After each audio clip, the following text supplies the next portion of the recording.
Hello and welcome to the Unofficial Controller Podcast, your weekly gaming podcast. Episode 13, The Murder of the Wii-U. Suspect number 1, the Nintendo Switch. With me, George, and as always joined by Tom, Sherlock Holmes to my Inspector Gadget. Tom, how's it going? I'm okay, thanks, mate. How are you? I'm very well.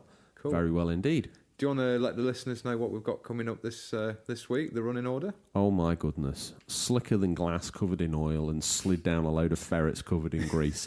Let's give them the lowdown that they care to hear about. Tom, first of all, we normally launch into What You've Been Playing, where we talk to each other sweetly about the games that we've played. Yeah, it's going to be a little bit different this week for me, because I'm going to be giving you a small review of Crash Team Racing. Get ready for this, listeners.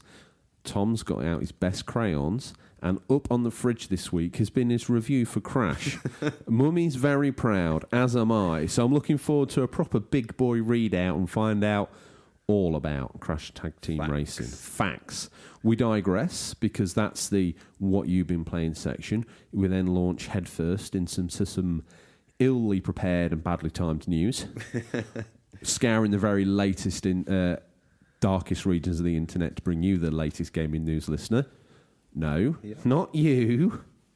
Not you. You, yeah. Listening on Spotify on your little Samsung phone. On your drive home from work, or you're sat watching the kids doing the swimming lessons, or whatever you're doing. Them drowning in the background, but as long as you're getting your average weekly games news show, you're happy as a pig in its own feces. And from there, we jump to the feature. This week we're talking about the clickbaity murder of the Wii-U in the bloodied hands of the Switch located at the scene. And we're going to dive into the seeming disaster that was the Wii-U and the rescue of the console and the launch into the Switch. We then go to the reason why most of you turn up, to hear us shout out your pickups on Instagram that you found out there from we role play you've picked them up from Stingray, but from thrift shops and car boots and flea markets and all that other good stuff where our American cousins pick up games. Dodgy midnight exchange of console games round the back of Five Guys in America somewhere. And then from that, we jump into the big man himself. He arrives. Stingrays, Boot, where we talk about... There's a lot of good new releases this week. He's back on the scene. All the family dramas died down. He's picked up literally a boot full. They're crumbing out the windows. Business is a booming. Business is a booming. A discreet exchange at the Wagon and Horses, and he's ready to supply the village with the latest news, new releases. And Tom, I think that would normally bring us to the end of the show. We're asking you what you've been playing. That was certainly an in-depth run-through, but that level of quality, Tom, takes some preparation. They're now ready to join us on the journey. I've picked up the key. The saying, as always, it's in the lock, it's turned. The show's unlocked, Tom. What you been playing? This week, I have been playing Crash Team Racing, Nitro Fueled. I picked up the Switch version. So it released last week on the Switch, PS4 and Xbox One on the 21st of June. It's developed by the Beanox team and published by Activision.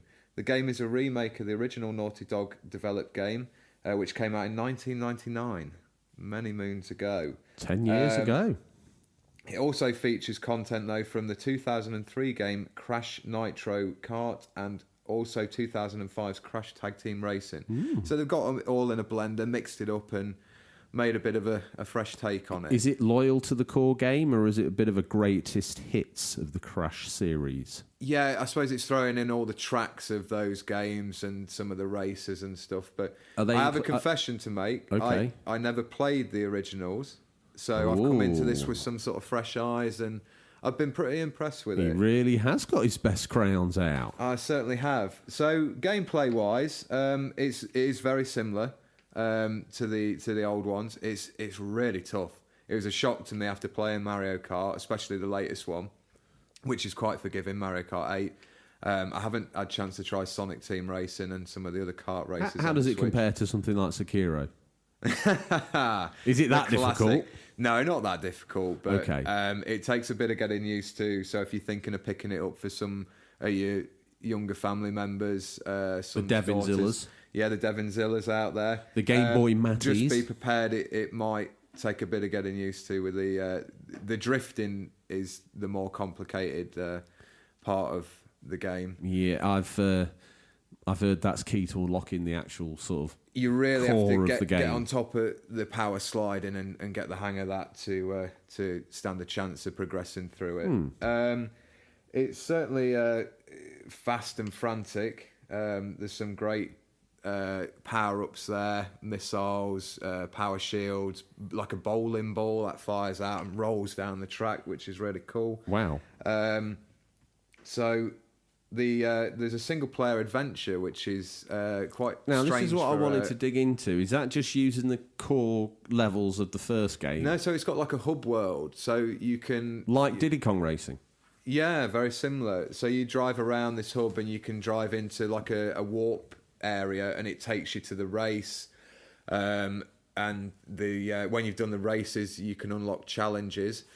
So there's a certain challenge where you go through collecting the CTR letters, but you've also got to finish first, and that's really tough. But I enjoyed it, and it adds, So three letters in a box to pick up. Well, 3 letters scattered throughout the map, and some of them are in really awkward places. So you've got to get those and get back into first place before What the race game is had done. that? Halo 3. You had to get was it the Spartan helmet? There was the skulls. Yes. You had to find. They were Not as difficult as that, but along those lines. I Yeah.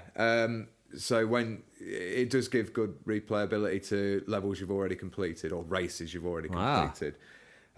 Moving on, graphically the game runs at 30 frames per second in docked and handheld. And it so Do you know, far, listeners, Tom's gone all out on this one. He's had the green screen lashed up to the Switch. He's counting frames. I am. And you can take this, listeners. Facts. My eyes have gone square. So That's impressive. 30 docks and 30 handheld. yeah, well, I've Whoa. been hearing some nonsense out there. People saying the PS4 and Xbox versions run at 60 FPS. They don't. Apparently, they run at 30 as well. I've watched comparison videos. Some people actually saying Crash's animation, like the main character of the series, his fur on the PS4 is very detailed, but it almost makes him look a worse character animated model. Overall, though, the animations for all the characters look fantastic. I've been playing as this character called Ripperoo, and he's like I don't know whether he's like a dog or a kangaroo. Let's see. Is he voiced by Brett Dundee?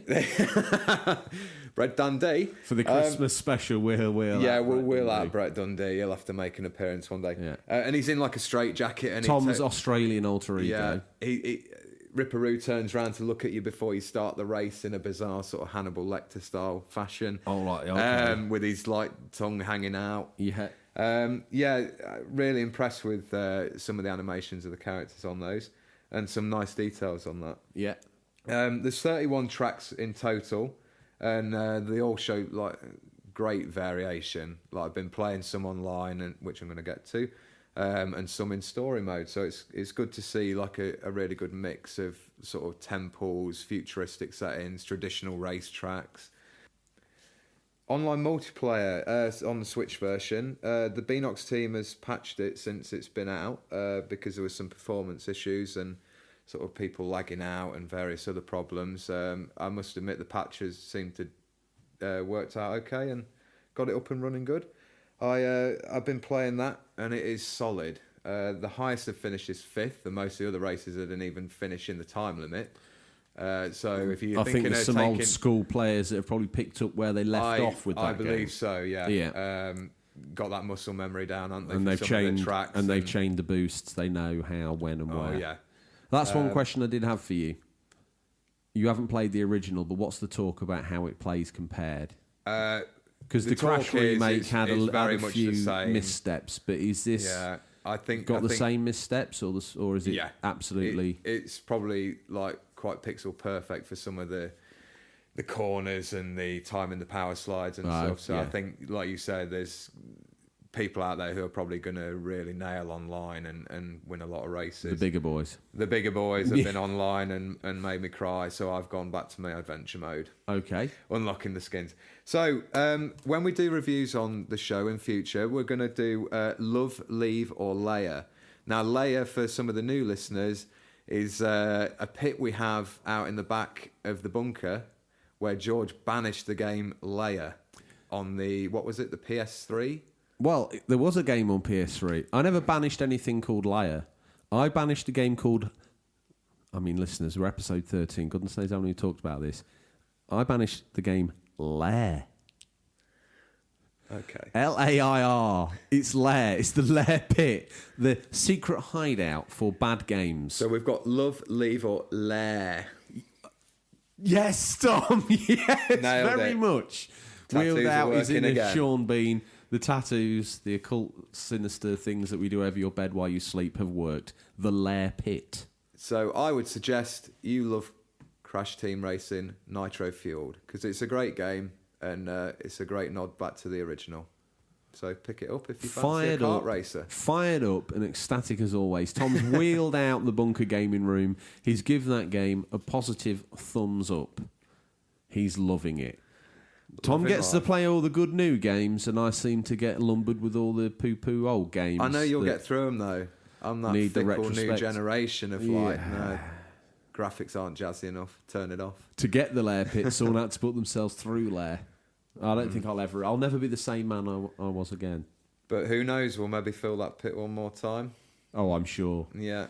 Between now and when this podcast limps to its natural and imminent demise, that Lair pit could have at least one or two more titles thrown in there before we call it a day. But yeah, if any listeners want to let us know what they'd like us to review, if we can get our hands on a copy of that particular game, you can reach us at questions@unofficialcontrollerpodcast.com or direct messages, as most of you do, on Instagram and also Twitter. But, Going for the MVP status of the show, Tom is wheeling it all out today. and YouTube as well. So hit us up in the comments on there because all the videos... episodes are currently available on there as well. Tom, pull the begging bowl away, flip the card over that says homeless, and let's look a little bit further into the show. It's time for the news. Okay. We've scoured the very darkest regions of the internet to bring you the latest stories. First up, as always, we seem to mention it in a feature, and we have current Wii U news, Tom. Never let it be known that this current weekly gaming news show doesn't wheel out the freshest morsels. The Wii U has just received its first firmware update in 2019. Stability, seemingly, is all you need. Tom, Keep stabilising that system. Can only get better. if the download that you did on day one of the Wii U wasn't enough to kill you, this one in 2019 might just kill the console. Yeah. Next up, Tom, what you found there? Next up, we've got some PC news. Ooh. Turtles in a high-end PC shell. It's called Teenage Mutant Hero Turtles Rescue Palooza, based on the cult 80s and 90s cartoon. It's a homage to the arcade and 16-bit games, and is filled with voice lines from the show. It can be played in co-op with a friend and plays like the classics such as Golden Axe and Streets of Rage. It comes with over 60 playable characters, and you can download that now from developer Merso X's website. That's pretty cool, isn't it? Is there a price associated with that? I don't know. Maybe I think it's a free download. The hottest news. We think, we might be sure, we don't really know. Either which way, I'm pretty certain that's money a free should be download no object to for anyone. a game of that caliber. Exactly that, Tom. 60 Next up, Xbox news. Do you want to take this one? Like the immortal chicken chaser, Fable 4 runs away from E3. We were sad to see Fable wasn't at E3 this year, as we'd hoped, but we got a little bit of info from Phil Spencer, Executive Vice President of Microsoft. Spencer says when it comes to revealing Fable 4 for real, he wants to make sure that when he talks of things to come, Fable or not, that team should feel solid about what they're doing. Looks like they're taking a leaf from Nintendo with not announcing anything too early. Yeah, it's probably wise, isn't it? If they show another CGI trailer, as we've talked about last week, Like Elder Scrolls 6. yeah, That's a mistake, wasn't it? Starfield. yeah, you're getting people too hyped for a game that's probably miles. Does this confirm years away. in a roundabout way that Fable 4 is out there, much as we reported in our special Xbox exclusives? Wanted, I think it'll Dead be Alive. I think it'll be in development. They've got to, haven't they? Yeah. Is that too good of all the games they're bringing out? They've rested Fable. Yeah, it seems to be the one people most wanted at E3 from them as well. Well, we don't. Well, probably bar Halo, but We get trotted out the iterations of Gears and Halo. Fable kind of fell off the sequel bandwagon for a while. Might be good to see it again. yeah, I think so. We missed that game. We do. Moving on, we've got some Switch news. Stick an amiibo in my pocket, I'll fetch the SD cards from the van. Fire Emblem, Three And Houses. if you want the rest, then you come on, baby. It's something lardy-do. Classic Only Fools and Horses reference And there. if you're looking for a mindworm, listeners, it's it's not going to be that. Mm-hmm. Tell me about this Fire Emblem Three Houses news, Tom, that I just destroyed. It's just over a month away now from release, so people are starting to wonder how much space they'll need on the Switch. Well, it turns out a digital copy will take 11.9 gigabyte, and that's the digital. Basically, what was found was a Japanese digital download card, and that's where the information's come from. So sometimes when they transfer to Western market, it can be slightly different. So you might be looking at like 12 gig, but it's always very minimal. Okay, yeah, I different. understand. There's also amiibo functionality which will be supported, but no sort of details of what they'll do in the game.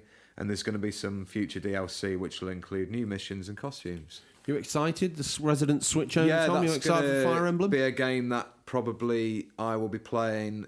We're going to break the fourth wall here a little bit. Me and my wife are expecting our first child, so I'm going to be holding baby and playing Fire Emblem Three Houses. Tom, don't ever break the fourth wall again. Okay, that was just one time. I live in the fantasy world. We have to prepare listeners for a potential emergency podcast. To be honest, if you can't do it, I'll reach out to my Australian cousin Brett Dundee. I'll bring him in.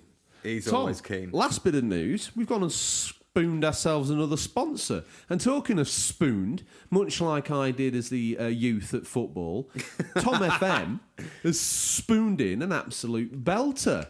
Tom FM, for all those that don't know, he's a YouTuber from the...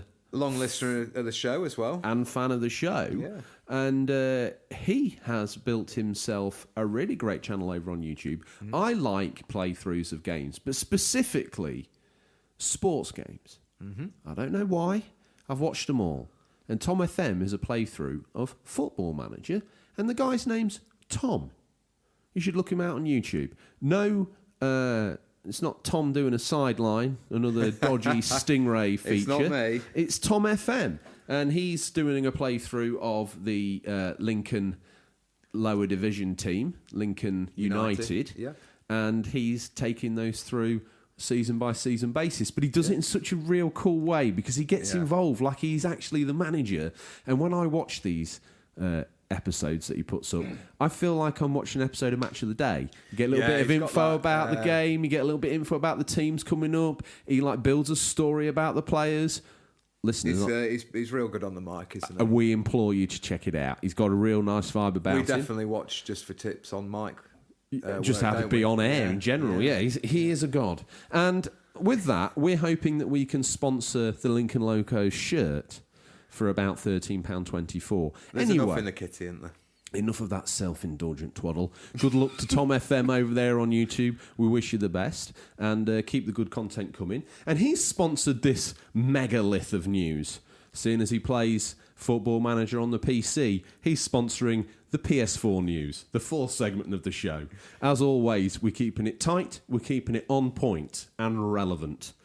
Tom FM sponsors Sony planning of robbing us of PS5. No. He's going to rob us of the PS5s. Loading screens. That's how you wield out a clickbait title, Tom. I make you nervous because I stumble my lines. I make me nervous because I can't read. And I get the listeners nervous because... they're on for another car crash. Buckle up.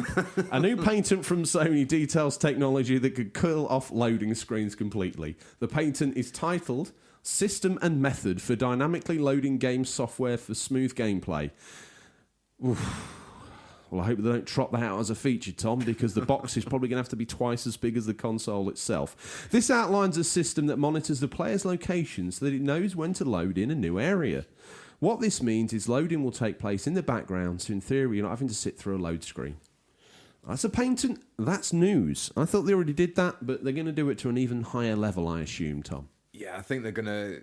It's not going to be as obvious, is it? We're not going to have those horrible plain black loading screens. That is one thing I forgot to mention in my Crash review.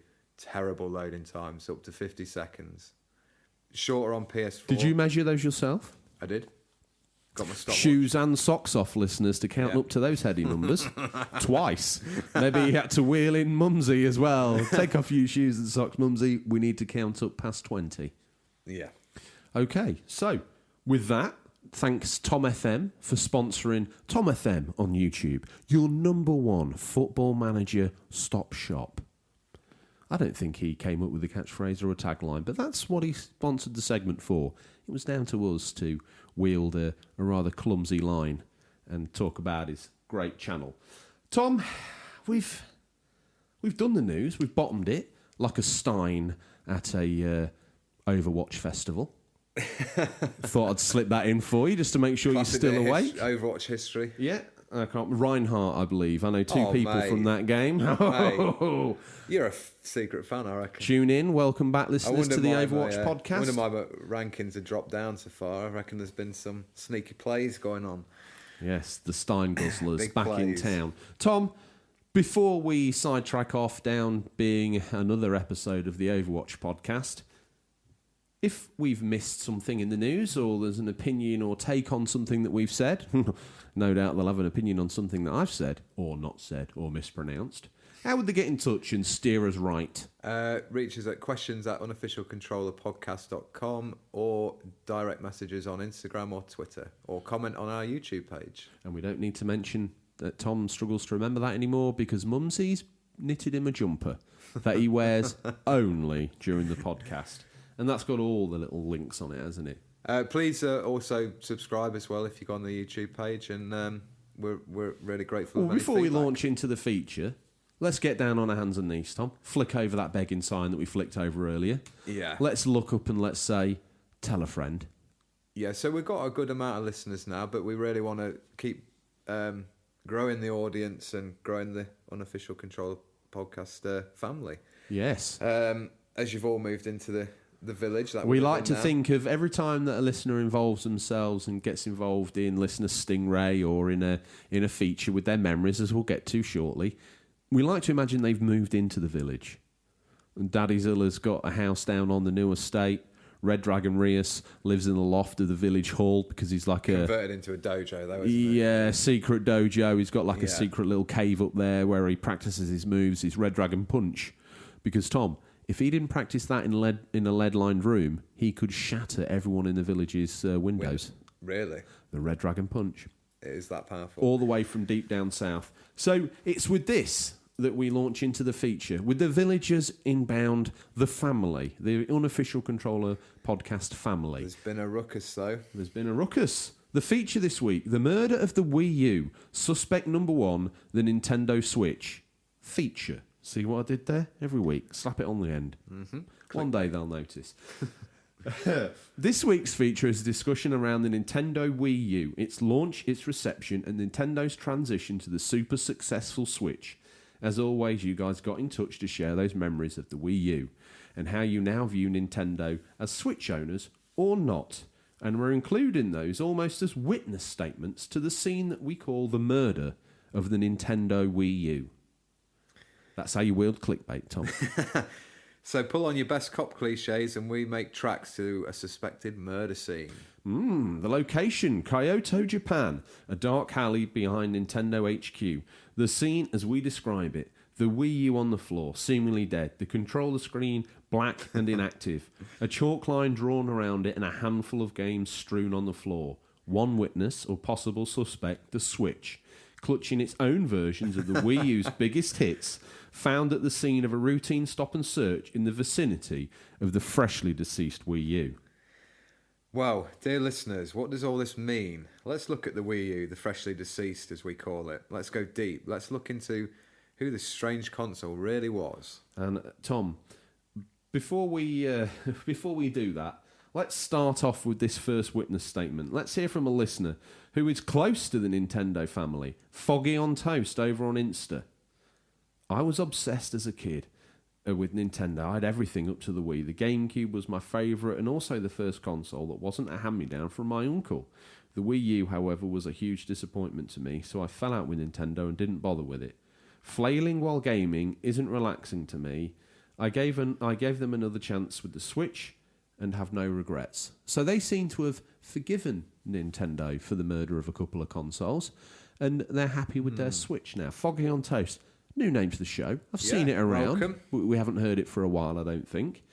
Thanks for the comment, and it's some good points raised there about... Yeah, the flailing while gaming certainly not cool. It might have been for a little part of 2006, but as soon as the fire died down that was the Wii rage, that everyone needed one and they were going for crazy money. Everyone had one of those, or at least knew someone who had one. As I've said before, everyone's grand's got a Switch, tucked away with a Wii Fit, Balance board, sports resorts, heart monitor, whatever other cooking utensils, oh, fishing and rods. I tell you what they've got, Zumba.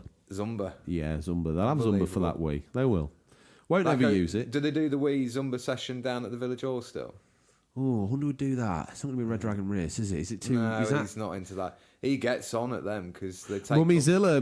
We've talked about this before. Mummyzilla does the Zumba classes down at the Village Hall, Tom.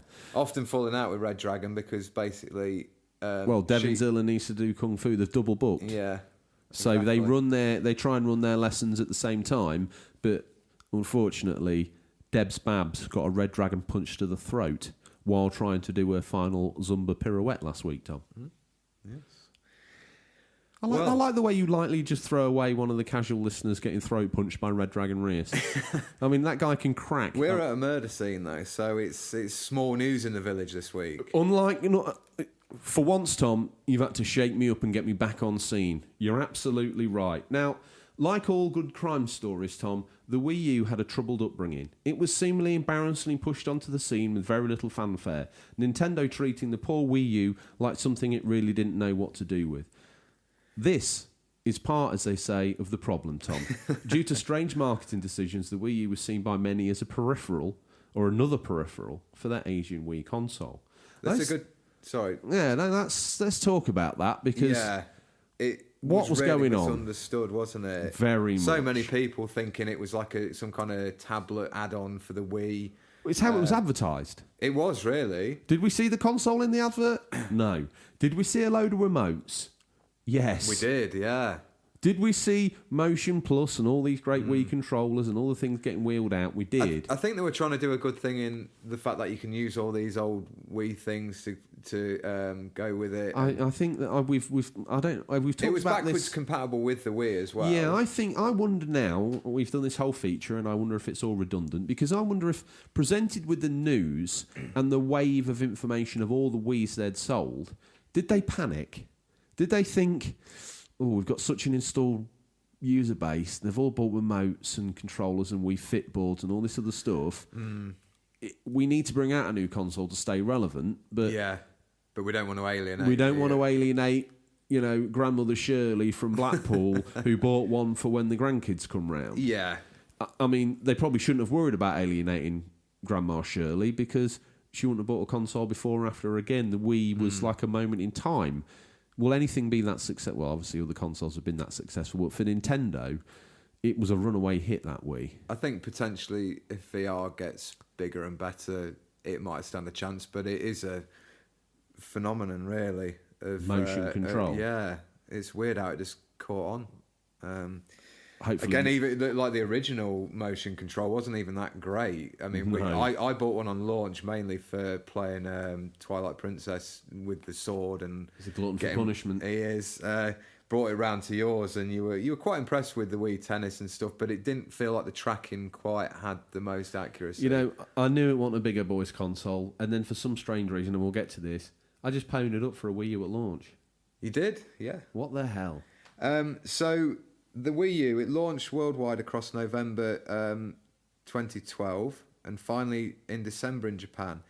That's strange, it launching later in Japan. Well, yeah, but they, once again, bucking the trend of the other consoles, like the PS4 launched first in America, then in Japan. Because Japan's starting to become like a secondary location for them, a market, even though you'd think it would be a primary location due to it being being the home of the equipment. But what do we know, Tom? We're just hokey jokey podcast hosts.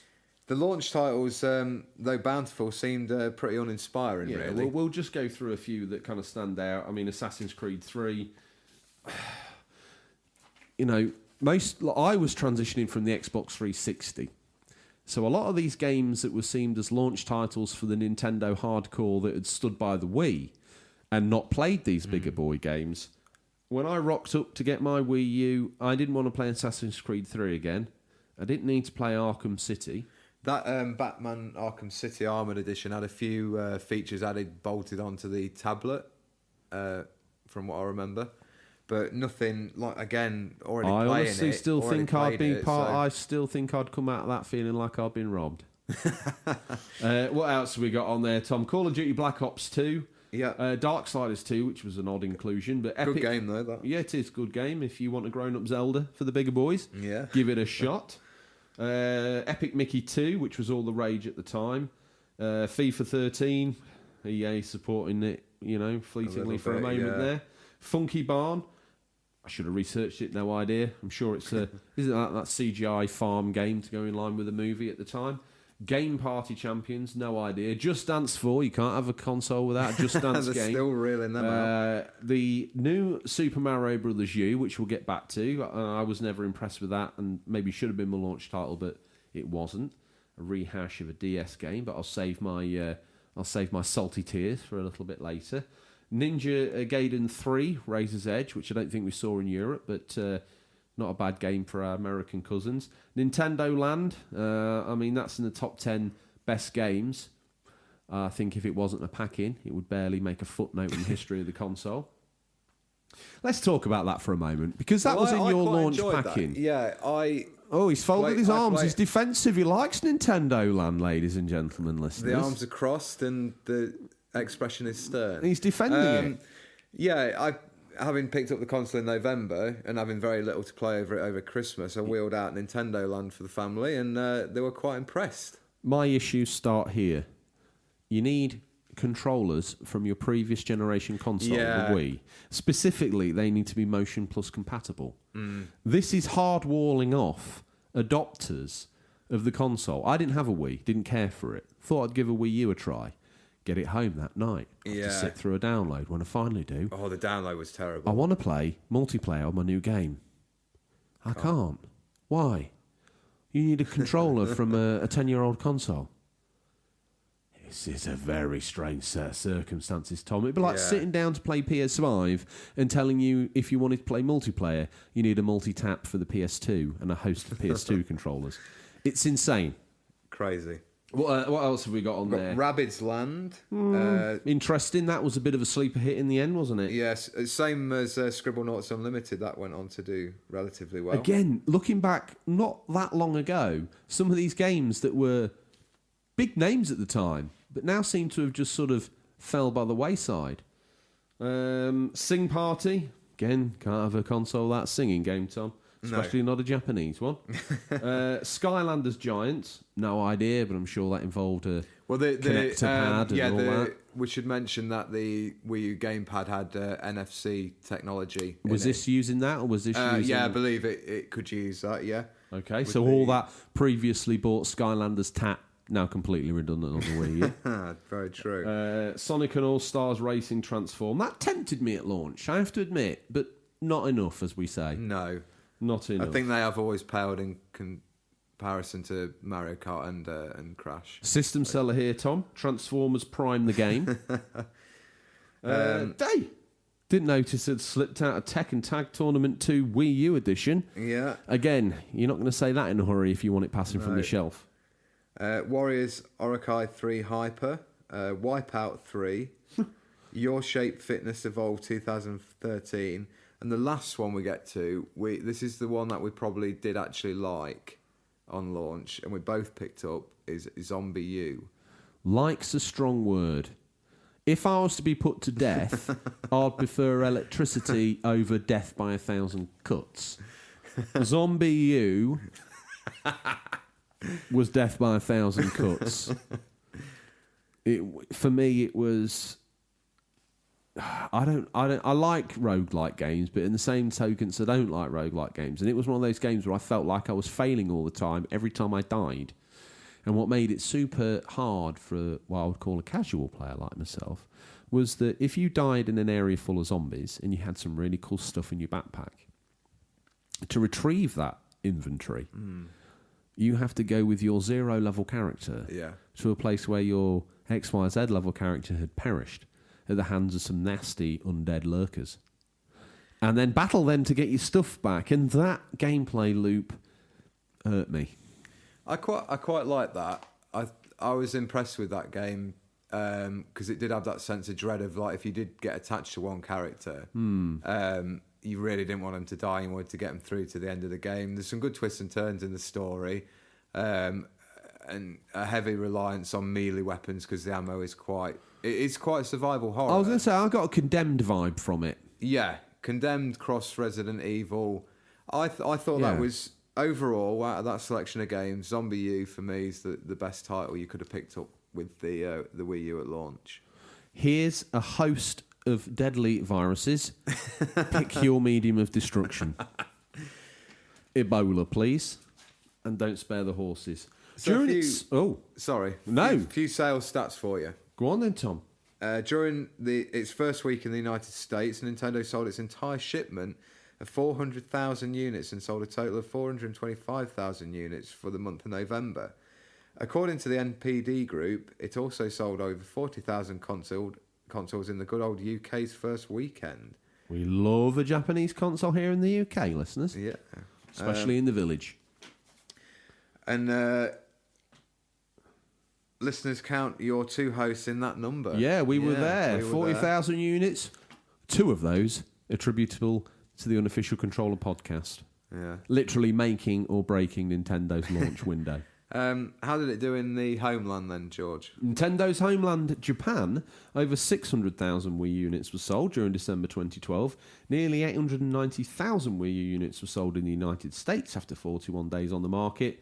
From the Wii U's launch till December 31st, 2012, which is pretty much when all the buying gets done, Nintendo reported that 3.06 million consoles and 11.69 million software units had been shipped worldwide.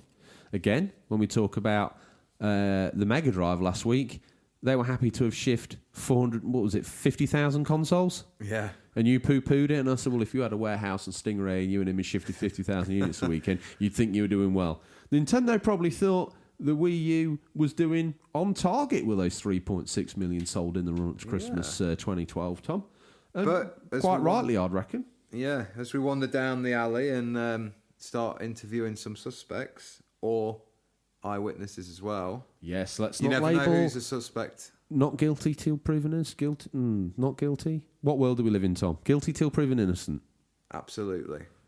Wow. He's a very long-time listener of the show. Innocent until proven guilty, actually, Tom. You let me get away with this totalitarian regime down here in the village. Innocent until proven guilty. Who's that, then? It's Finster Gamer.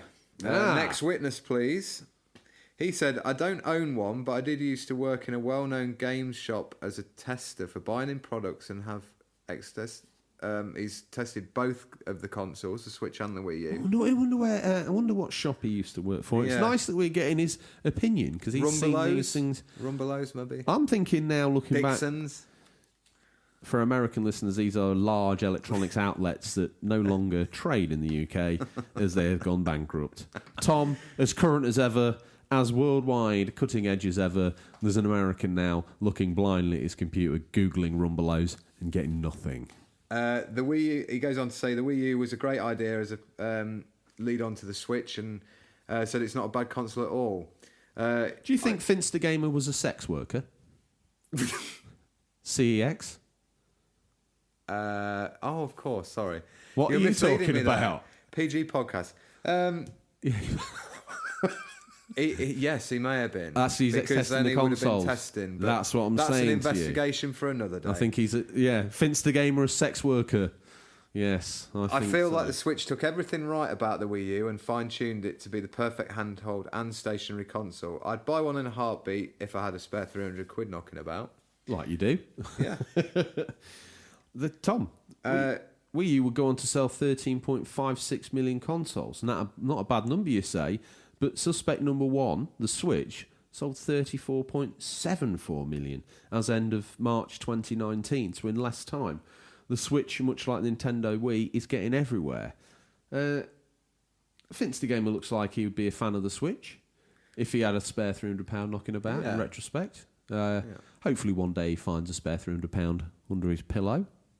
Yeah, he needs to maybe get on the Stingrays bandwagon and... he could maybe trade some of his Xbox titles. He could. With Stingray or down at his former employer, CEX. Sex, Kex, call it what you like. Anyway, enough of those numbers. They don't do the Wii U any favours, do they? So let's talk about the concept and then on to the games. In theory, and maybe a little bit ahead of its time, the Wii U made sense for the modern family, sharing a room and a TV, allowing for gaming on the pad. Good idea. Or in an alternative form, using the pad and its touchscreen to interact with the screen, encompassing NFC tech for popular amiibos. And that's for the parents listening, who aren't as cool as the younger crew. Near-field communication technology. Very good. Facts. Wheeling them out. It also packed a host of motion sensors and even a camera. Let's just talk about that controller for a minute, because... Yeah. They've been known for always breaking the... The funny thing is, they were barking up the right tree, but they had the wrong criminal. They were close, like weren't us. they? I'll tell you my disappointment. Yeah, very much like us. I was thinking about this. One of the things I was most excited for was being able to just go into another room. I mean, is it much beyond the pale to imagine that I would like to go in the room above the room where the console's located, separated only by a wooden floor, Tom?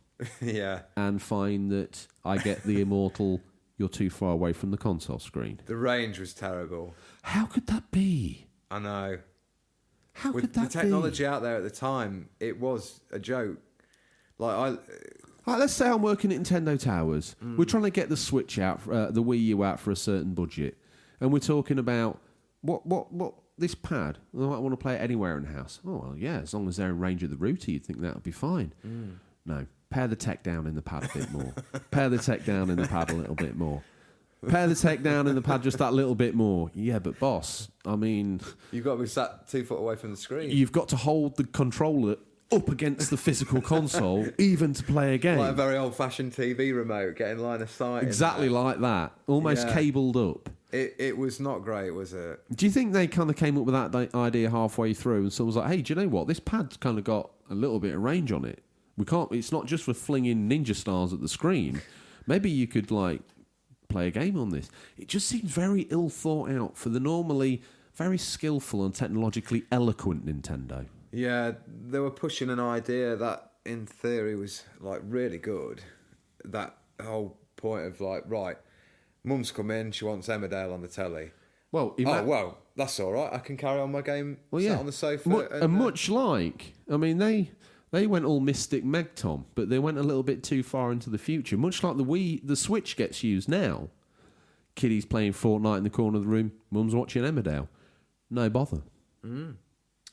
Yeah, they certainly got the idea sorted for the Switch, didn't they? Yes, and we go on to say... Second try is better. Unfortunately, the idea of playing this in another room to the console is not likely, sadly. The tech all based on in-room interaction, maintaining family unity by keeping them all in one room. That's an alternative take. If I'd been a Nintendo's press officer, I'd have spanned that out. I would have been like, well, you don't want Johnny going off in another room where you can't supervise what games he's playing, all the content he's watching on YouTube.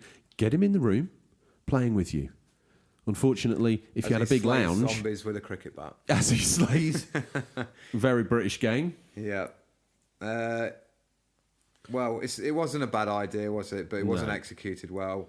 The thing is, we guess as gamers, we're all guilty. We didn't know what we wanted, but this experiment by Nintendo basically created the Switch. Yes, very much. The reliance on the Wii remotes was also it was a big oversight, wasn't it? You're getting your brand new console and you're picking up controllers for a car boot for £1. Something feels weird there. Again, they didn't want to alienate people, and it was a very... I suppose with the world as flooded with remotes as it is, people could grab controllers quick. but I don't think they really had an alternative. Well, they launched the console like gamepad's great. Hang on, what if you want to play 2-player? How are we going to do that? Remote. Mm-hmm. That wasn't very cool, was it? No. Well, it's funny you should say that. Davy Bones, over on Insta, another eyewitness. Yes. Long-time listener as well. What's He's he got to always say? about when we need some information. What's he seen, DCI Tom? I think the Wii U is an awesome console. The name was awful, and they showcased way too much compatibility with the remotes. Oh, yes. At that point, I had serious motion control fatigue. That's a really good point. Like, a lot of us were sick of that. Yeah. Wanted a traditional controller. And don't forget, the other consoles were trying to bolt it on with Kinect and 6-axis and move controllers. Yeah. Exactly that. He goes on, I also think it should have come bundled with the Pro controller and took their time with the gamepad and released it on its own. That's This actually would a pretty also good brought idea. the console's cost down as well. Davy Bones, if you're short of work in your day job, you ought to give Nintendo of America a call because there's some pretty solid points he makes there. Yeah. I don't think I'd have missed that controller at launch, Tom. The tablet. Yeah. Yeah, it's almost like for what they had as launch games, you could have had that Pro controller and had the traditional. It'd been no bother, would it? Yeah. And then maybe I think it would have almost got looked behind more Mario like a new console as well, like with that control pad and with the machine. Because most people, can you remember the console when it launched, the box? I'm holding up a fictional box now. I see said fictional box. Yeah. If only this was on YouTube. The gamepad on the box was massive, and like the console was just squirreled away in the corner. Again, ashamed of it. It was almost like it had a hunchback or third it was eye. almost like a mega CD you were going to attach to the console. Oh, that's pretty horrible. And if you're not caught up, listeners, on the subject of the Mega CD, please go back and listen to the retrospective of the Mega Drive, a Tell you history what, of. while we're here, Tom, let's be self-indulgent as always and take a moment just to ask the listener if they could tell a friend. Yeah. Like, subscribe, check us out on every medium possible: YouTube, Spotify, iTunes, Stitcher, TuneIn, Amazon We are the Alexa. next big podcast. We just don't know it yet. Yeah, we just don't know it yet. The listeners don't know it yet. But the OG ones, we're going to remember you. Much like the Field of Dreams, Tom. If you build it, they will come. They certainly will. Anyway, back to the feature. Mumsy's listened to the show 5,000 times this week. We're feeling like proper big boys, so we got a big listeners' numbers. All those accounts she's had to make. Unbelievable. She's put the time in there. Email addresses for days. A mother's love knows no bounds, Tom. It's time to hear from Geek Play Record. Get him in the witness box. Do you want to take this one? Oh, I will. Geek Play Record says, I might be in the minority, but I actually really like the Wii U in my setup. I'm playing close to my console, so experience very little lag. That's good. He must be measured in millimetres in distance. I didn't play on the go, so I don't feel like I'm hugely missing out. I've been close to buying a Switch a few times, but the Wii U's just about enough to stop me from buying one. I feel that if they do bring out a more powerful Switch 2, it will be enough for me to buy a Switch, especially if it can handle more powerful games. That's one thing I just want to mention about the Switch, Tom. When the Wii U came out, it was Nintendo saying, look, we're not into Mii's anymore. We're doing big boy games. You get Call of Duty here, looking as good as it does on 360. We've got Assassin's Creed here, running worse than it does on any other console. They came out with bigger boy games. And I think the Switch has come out swinging with some bigger boy games. But and I believe the install is there for the Switch not to replicate the Wii U, but I think as the other mainstream consoles progress forward and the graphical ability improves, if Nintendo don't do something, Switch is going to get left napping. Yeah, it might end up. Well, it's not going to do as bad as the Wii U, is it? But it's already beaten that. The third-party support is really good at the minute on the Switch, and I think for that to continue going into next gen, they're surely going to be releasing a Pro or a mid-cycle upgrade. There's already been more rumours this week of a Switch Mini, which would tie in with the Christmas releases of Pokemon and Animal Crossing next year. Those sort of very portable titles. But we've talked about this before, though, haven't we? And we expected to hear some news on that revised hardware. Yeah, but if you remember back, like we had E3 many years ago, and there was no news of a rumoured DS upgrade, and then I think it was only like a month later, July, we got 3DS Listen, reveal. So I think sit down and buckle up, listeners, because when we've Tom got some speaks, rumours and speculation. I've got my tinfoil hat on, lots of salt. I'm taking the salt. Yeah, you heard it here first. Switch Mini this year. Wow.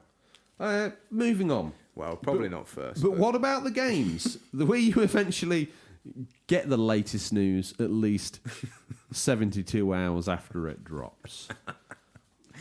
Your one-stop news shop. And if you want Wii U news, Tom, we're the place to go. We are. Well, you want to focus on your niche. That's real niche, the Wii U. And what about the games? The Wii U eventually got some good games, and by the launch Mario game, Nintendo waited a whole year, or just about, before delivering one of their own. Owning a Wii U, then, was a very low time, and it wasn't until June 2013 that we got a new Luigi U game. Then the floodgates opened, and the Wii U owners, or what's left of them, got treated to some strong software. Pikmin 3, Mario Kart, Splatoon, Smash, the Wind Waker remake, and many more. Tom, in fact, and also great third-party support from the likes of Capcom with Resident Evil and Monster Hunter, and really great innovative titles like Wonderful 101 by Platinum Games. Yeah, you've mentioned some really great games there, and then the Well, words what of JR, I business was wanted to picking do up. is take the listeners back on a little journey. I was an Xbox 360 gamer, and I'd kind of hit the wall with brown shooters. Yeah, And I decided, after wanted the a bit of announcement of the Wii U, that nostalgia. it was time I pulled back on the Mario onesie and went full Ninty in homage to my gaming history that we've touched on the show. I got the Wii U with the Wii launch games that I took home. So it came bundled with Nintendo Land, and I think from memory, I don't know why I shouldn't. You got Trine as well, didn't you? I think. Yeah, as a DLC. It's Yeah. like a downloadable game. I got Trine, Zombie U, Donkey Kong Tropical Freeze. Was it Tropical Freeze or was it the Jungle Dash? No, that wasn't a launch. That came out quite late. No, I got that on the... No, I got the previous game on the Wii. The previous one, Donkey Kong Country Returns. And listeners, I've never described what a pathetic scene that is a man coming home with his latest games console with a load of With Wii previous games gen to games play to on play it. on it, yeah. And I got it home, and I wasn't vaguely interested in Zombie U, and Trine looked nothing like even as good as the games I was playing on Xbox Live Marketplace at the time. And I felt very, very disappointed. I looked for more titles. None came through that even remotely interested me. I shopped that sucker in quicker than finding out your car at the front is a Sierra and at the back it's a Mondeo. I got that Wii U shot straight up the street. And I traded it for some retro consoles, bizarrely, which takes us on another journey that I won't go on. But Tom, from the moment I got that to the moment I found out that games weren't coming anytime soon, I felt completely stiffed by the big N. Yeah, rightfully so. I had a bit more perseverance because I kept my Xbox 360 for Bigger boy games. that will not be mentioned because of overuse on the podcast. Battle for Middle-earth. Anyway, games that will but not be mentioned, cue Tom mentioning said game. Yeah, but I've got to go in there. It's a weekly occurrence. The Overwatch Lord of the Rings Battle for Middle-earth podcast. That's neat. Starring God of War, Red Dead Redemption 2. Yeah, so I stuck with it a bit more. Picked up Pikmin 3. I remember, I think I might have messaged you as well saying, look, they've finally got something that is really worth playing on there. Tell someone who owns the console, Yeah, Tom. you were like, I'm done with it. It really felt like classic Nintendo playing Pikmin 3. And it felt good to finally get something decent on there. After that, I picked up Splatoon, which was a real cool take on New them. New IP. Nintendo in new IP, shocker. I know. And that's done well since then. Done really well. I would say it's probably their most successful new IP in the last 10 years. Yeah. I don't know. I mean, and that's me speaking with facts. I've done no research. No, I think you won't be far wrong. Tom, do you want to bring in another witness for a cross-examination? Yeah. We've got Tech Mike Reviews from Insta. He says, the Wii U is not a disaster in terms of quality of games, as we're starting to talk about. Yeah. Nintendo did drop the ball on marketing it correctly, though. The Switch has been a huge hit and something that wouldn't have happened if the Wii U gamepad hadn't have happened. I think that's, again, we've talked on that, but it's a solid point, well made, that one. The marketing was terrible. We didn't see any advert. In the UK confusing. especially, it was very little adverts on TV. There's normally an ad where when you're watching Coronation Street and Mumsy, it comes on and you can sit all proud with your chest out that you've got the latest tech. See that's gaming. That's what I've got, Mumsy. Oh, is that Nintendo thing you've got? That's exactly it. Yeah. First time Mumsy's been on air. Thanks, Mumsy.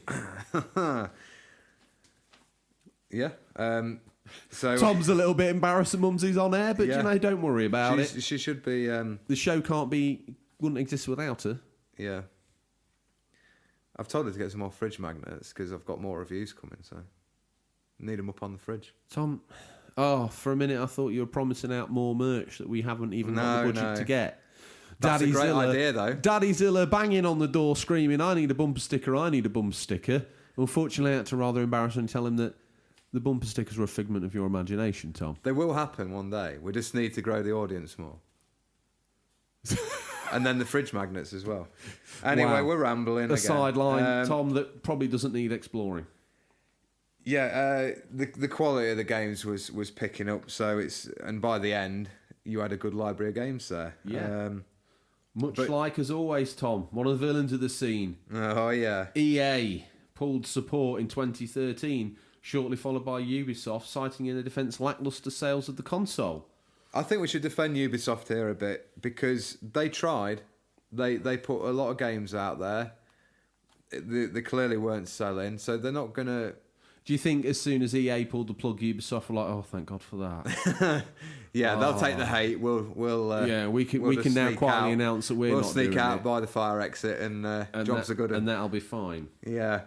It's also important to remember that anyone who had a voice in gaming at the time likened the Wii U to the Sega Dreamcast, and there was many rumbling blog posts or YouTube video posing the question if this was to be Nintendo's last home console. Again, in the success of the Switch, how soon fickle that we are that we forget. Who's that guy who's always... Is it Patcher?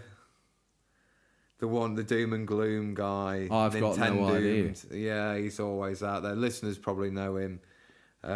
He just chats sort of... He's got a random corner of the internet, much like ourselves, that he rambles through his mumsy. He's quite big. He's quite big, but he shouldn't be. Oh, right, Yeah. Okay. I'm laying the law down on that one. I just remember at the time there were a lot of people saying that they're only going to make handhelds from then going forward. Actually, do you know what? They probably weren't wrong, because after the Wii U, they really are only making handhelds going forward, albeit with a dock. So they weren't wrong, although they weren't right. Sounds very much like the opinions on this gaming news show. Yeah. Well, it's here we need to investigate our prime suspect now. The very successful Nintendo Switch. He looked guilty. He does. Shame. Yeah. With that red and blue Joy-Con on each arm. Oh, I know. All blazoned up like... I don't know. He's the big Lord Ponsonby of the... Ponsonbury. Of the estate. You need to get Mumsy's fictional Mumsy's fictional boyfriend's name correct, Tom. Else the funding for this show will get slit like a goose's neck at Christmas. Doing all the things the fan base wanted the Wii U to do, and all these great selling games on the Wii U, hoisted up as awesome Switch games. Games on the go in form of AAA titles, anywhere to play to just within sight of the console. It also utilising motion control and HD rumble, even much like the Wii U in its early days, but with the installed hardware base and the third-party support in there too. Yeah, we kind of talked about that, but at the moment, third-party support seems to be strong for the Switch. If that continues forward, we're not sure. Obviously, the install base is there, but is that going to be enough for EA and Ubisoft to keep cranking out downgraded versions of games for this console? Is it going to be worth their effort financially? Will it pay off? I think the bigger the gap goes, we'll maybe just see more sort of like Mario Rabbids Kingdom. Do you remember when you could get like Call of Duty for the Xbox 360 and then the Wii version was like a really terrible... It didn't bear any relation. Like COD 1. Yeah, it didn't bear any relation at all, and it had some sort of strange motion in it. I don't end up going down that route. Because at the moment, the games, albeit, if you saw them running side by side, you might be able to knock the Ninty Switch's efforts. But if you saw them in there separate from one of the bigger boy consoles, I think the Switch is certainly adequate at the moment. Yeah, I mean, during my notes from a review of Crash Team Racing, I watched a couple of comparison videos of the PS4 and the Switch, and very minimal difference, really. It's more apparent in some games, obviously high-end PS4 exclusives and Xbox Gears, those sort of games. You'd be hard-pressed to get anything like that on the Switch, but it's done some good stuff. Yeah. Time to hear from another podcast crime agency, some hot tips in from Precisely Podcast, who say, love both systems, happy they ported most of the games over, though being able to take your Switch anywhere is where the Wii U was lacking. I suppose that's actually a good point, Tom, because you had a Wii U and you've got a Switch, and at the moment you're suffering from a lack of games. Not because the games aren't coming out, but because you've already played them on their previous system. Yeah, if we're talking about like Nintendo exclusives, they have over the last couple of years ported over a lot of the Wii U games, which is a good thing because some really good games on there, and it's given a whole new audience a chance to play them. But for me, it's not a very good way to treat your hardcore loyal fans that bought that last steaming dog poo you brought out. It's done. Like marketing wise, it's clever because it fills in those gaps between the new exclusives. So it's not always a bad thing, but it certainly makes it seem like a long wait for like your Luigi's Mansion 3 and new Pokemon, etc. Sure. So that was Precisely Podcast there. Sir Doyle Dono feels he needs to get this witness statement off his chest. I love my Switch and was never interested in a Wii U. The controller seemed limited and toy-like. If only we'd listened to him at launch. That and the lack of the third-party support made it a no for me. The Switch looks good and performs well on scale with its counterparts. Fully functional outside of your home adds something unique the others don't have, and was a genius step forward for Nintendo. It doesn't hurt its library's been great, and previously released games are now mobile. For this. For those of us that travel often. Oh, he makes a good point there. If you don't want... I think that sometimes the 3DS, 2DS, DS games, they aren't as deep as you may want as a gamer. And also, if you're enjoying a game at home, let's say you're playing something pretty deep like Breath of the Wild or Mario Odyssey, and you're really enjoying it, and then you think, oh, I could take that to work with me tomorrow, play it on my lunch break. What a great idea. And because it's not streamed, I mean, I've tried a few times to play PS4 remotely, and it's not been great because internet connection at home's not great in the bunker. Speaking of streaming, I'd be really interested to try the Resident Evil 7 and Assassin's Creed Origins that they got in Japan, where they were streaming only for the Switch. So they were running off a very powerful PC, so you're getting really top-notch graphics, but if your internet connection in there, it's no good. Streaming might just save Nintendo from having to bring out another good console. I mean, imagine if they really throw a curveball and release a Switch that is stream only, like an upgrade, as we've talked about. Wow. Then you've got no worry about the CPU power. I think the lack of internet would render that a little bit of a Wii U in the bedroom scenario. We've chatted about this many times, haven't we? About you've got to have that solid internet to actually get people to invest in a streaming machine, especially out here in the sticks. Yes, or 3 floors down in an abandoned nuclear bunker living with your mum. So all these upgrades and fancy games and ports, does this make the Switch guilty? Not knowing tech, we draw the line right back to Nintendo. The Wii U's parents, the people that launched the console with a very similar name as its very successful predecessor, half-baked tech in the pad itself, confusing commercials aimed at kids but not cool enough for them to care. Always a big mistake. If you want a console to be accepted by kids, don't sell it to kids. Sell it to the bigger kids. Yeah, that's a good point. Because there's 5, 6, 7, 8-year-olds, they don't know what they want, but they certainly want what bigger Johnny's playing. And at the moment, that's the bigger boy consoles or Fortnite. Luckily for Nintendo, they're able to run that game. Yeah. Let's face it, I enjoy playing a round of Fortnite on the Hot Point. Mm-hmm. You never asked me what I've been playing this week, Tom. I know. I think it was that, wasn't it? You've been sat next to that thing for a week. Selfish. I know. It was my Crash review. Just took I'm up not too even much going to time, tell you didn't now. it? I'm not even going to tell you now. Okay. Drunk from power. Just mentioning that very plasticky toy-looking controller by Sir Doyle Dono. That's what we thought when we picked it up, didn't we, on launch? We're like, you've got iPads out there at the same time, and you're thinking, what is this? The thing is, when you Like, saw it's the like a brick. pictures, it looks like it could be a quality bit of kit. Get it home and out that box, and it feels like It something was massive as well. Feels like a Kinder toy. It did. It probably kept the cost down, but also it just felt like you had really old tech. Tom, another witness brought in handcuffs. A retro gamer Thomas from Insta. What's he got to say? What's his statement have to say here? I've only had a Wii U about 2 years now. I didn't really use it much to start with, but the last year I've started buying games for it and really started enjoying it. He says he loves the controller. Oh. Although they are expensive. He's talking to the controller there. They're expensive. Yeah. But a great idea nonetheless. Yeah. Oh, they did do a standalone gamepad, I think, at a certain point as well. No, I checked into that. No. Ah, right. Can't buy them separate. And even if you could get hold of one, they don't work, do they? it would be absolutely useless. Yeah. Which I think's a shame, because if they'd got that pad down to like 80, 90 pounds, and you could have two running simultaneously. Yeah, because that's what originally in some of those early concept trailers, they were showing two being used for the same console. And that would be really cool. I think obviously because it bombed a bit, they cancelled the idea and probably put some of the games on the back burner. Sounds like the tea leaf readings for this show, Tom. He goes on to say, as for the Switch, Nintendo seem to have smashed it out of the park this gen. And although I have played on one, I've yet to buy one. The main reason is it seems to have a lot of last gen games that I've already played, which puts him off a bit. If a new IP hits the system, it's going to be a must buy for him.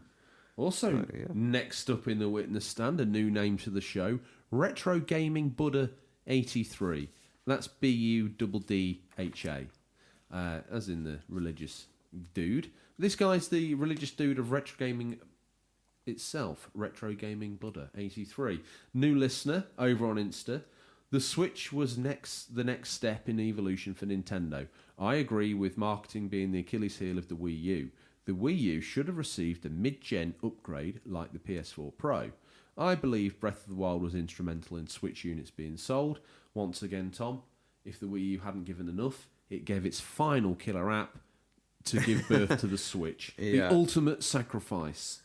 Switch units. I myself had a Wii U, didn't really like the idea of the tablet. Too bulky for my taste, but this tablet Switch is slimmer and so much more. Someone mentioned all the good ports for the Switch, from the Switch to the Wii U, or the Wii U to the Switch. Why not port the really good games and give them a better life on a better console? I wish we could have asked Retro Gaming Buddha what he means by that, because they've released a lot of games, haven't they? Yeah, I think he's saying, why not? Why not bring even more? Yeah, there's still a few out there, and I know a lot of people really want to see Wonderful 101, which is a very hidden gem, which I think maybe one day I'll do a bit of a retrospective on it. That's the game that intrigues me. My goodness gracious me! If he's not still giddy from his review of Crash Tag Team Racing, which he's claiming is a love, not a lair, by the way, he's threatening to do a retrospective on the Wonderful 101. Mm-hmm. The Super Mario 3D World as well. That's another one that they could probably wheel out on their Wind Waker. Wheeled out one that's similar, and can they wheel out Wind Waker again? The remake deluxe. I mean, it they're not ashamed. Fantastic. They're not ashamed of slapping remake deluxe all over these games, are they? No. To be fair, while we're at it, Tom, sounds like Daddy Zilla and his partner in crime, Devon Zilla, found looking suspicious around the back of the village hall. Tom, what they got to say for themselves? Devon Zilla, he really digs Splatoon and Yoshi on the Wii U. Nice little bit of taste there, Devon Zilla. Well done. Yeah, very sort of family-friendly games as well. They are. He says I didn't buy a Wii U until the Switch came out. I've only had one 6 months, but he likes both the systems. The Wii U is very unique. That brought a lot to the table for future consoles. But I agree with some others that it was a gateway to the Switch without even knowing it was.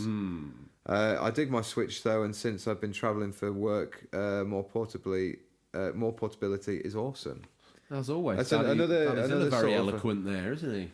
Another person saying it's great for travel and just playing on those 10-minute times you get. You find as well with the Switch that they're really pushing some of these smaller indie games where they just pick up for 10 minutes to have a blast.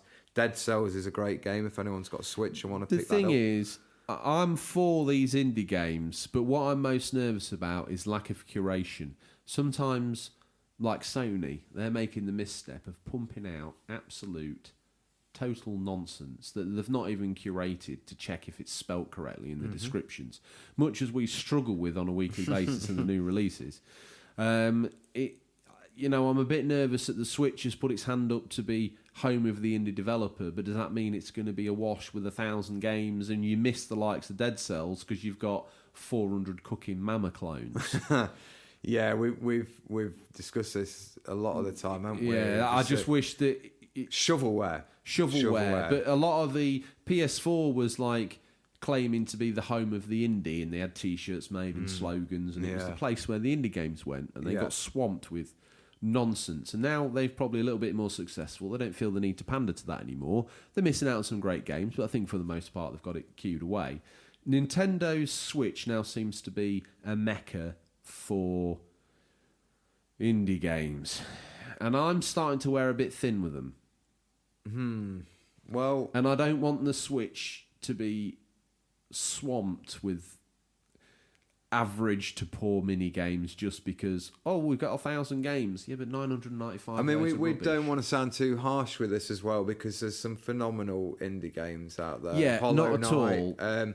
Are we saying that indie games aren't good, but we don't want to get swamped? Yeah, what we're trying to say, I think especially with the eShop, it needs to be streamlined a bit, and there's a lot of talk about them changing this up and making it easy to find the titles you want to, and they can maybe do a style of like... Well, sort of better recommends when you go into the shop, just pop up with something that's more to your style of playing. There is a lot of like these mobile games as well that are now ported to the Switch. Yeah, that's the problem. They're catching on with, like, the kids love these like tablet games, and it's Ramble, we don't want it. No, we don't want it, and I think the larger gaming audience, once they've tasted other games, proper games on the Switch, these games aren't going to get bored. This is where Nintendo are trying to dabble in the mobile phone market.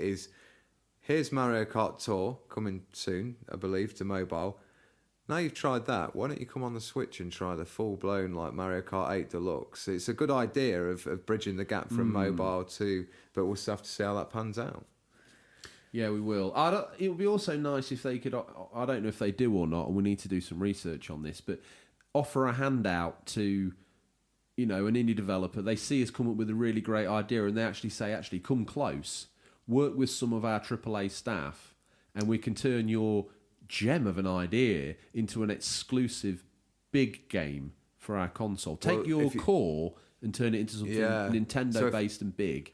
If we look at Zelda recently with Cadence of Hyrule... that's a good example. That's done really well with some great reviews. I think I will pick it up eventually. But it's them lending their IPs to indie developers, which I think is really cool. Not specifically that. I mean, again, I'll be clamouring for a new IP more. Yeah. But, use Nintendo's knowledge base rather than its character bank. Right, okay. Yeah. So help them with development. Yeah, and like, hey guys, this game would be loads better if you tightened up these controls. Oh, we don't know how to do that. Well, don't worry, because we've got 40 years experience in making really good platform games. Yeah, exactly. Press this, do this, up, down, left, right. The game's finished in an afternoon, and it's a belter. Yeah. I'd rather we have more games like that than just a wash of mobile filth. Yeah, which we don't want. We want proper, decent, solidly built, good indie games. Yeah. Okay. Well said. We're agreed on that. The Wii U, we feel, was put out by Nintendo because they wanted to do the Switch, but the tech was too far away to achieve. So they pulled out the Wii U in an attempt to keep them relevant while the technology was dead. If they hadn't done that, they'd have still been pushing the Wii. That was a stretch even beyond maybe they could imagine. Because that console was old at that point. Yeah. 6 years old. Yeah. Already looking old compared to the other games. Well, again, they had to bring out something. They were behind in that gen again anyway, weren't they? So they were always sort of playing catch up. It was, though, a wonderful experiment, but us as consumers did pay the price a little bit. The early adopters. The early adopters really got kicked in the teeth. It was a good idea, and we were there, and we got it home, and it didn't deliver on the promise, did it? But further down the line, we got some great games, and you got some great games. Well, yeah, I got some great games. If you pick one up, as we've heard in many I of the looked on angrily like the kid that gorged his Easter eggs on Easter Sunday. Come July, Tom's still munching on his Easter eggs. Like we've heard from a lot of the listeners, having those great games come along eventually did make it seem a little bit worthwhile.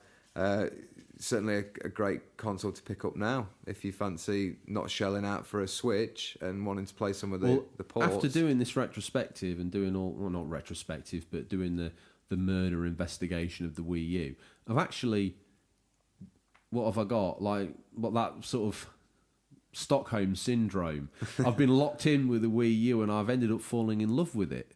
And I think next time I get out of the bunker, I'm going to slip down see Finster. Finster. Got all those remotes and certain, like, I have, for the Wii collection. Yeah. Well, Tom, big news. There's a CEX opening in the village. Sounds like Finster Game's going to be the manager.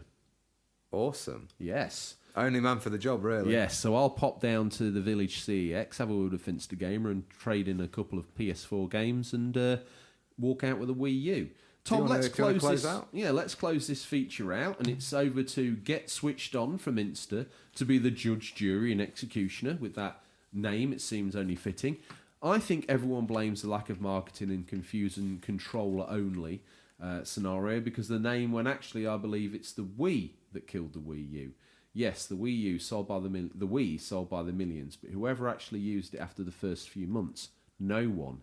If the Wii U had a different name and moved away from the Wii, it would have sold better, I think. Great show. Keep it up. Some nice words there to sum up the feature, Tom. Yeah. The murder of the Wii U. So is the Switch guilty? I think that... Yeah.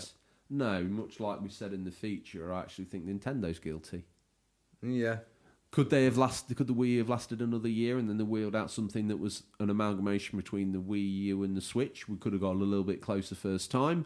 Or was the Wii U an unnecessary and rather embarrassing experiment in their attempts to try and get the Switch off the line? Yeah, I think the latter. The latter. Mm-hmm. They did through, so we got to experience it, or you did, as we said, through the media and some really great games that are now actually forming the backbone of a very solid lineup for the Switch. Absolutely. Yeah, definitely. Good time to pick up a Switch, Tom? I can't recommend one enough.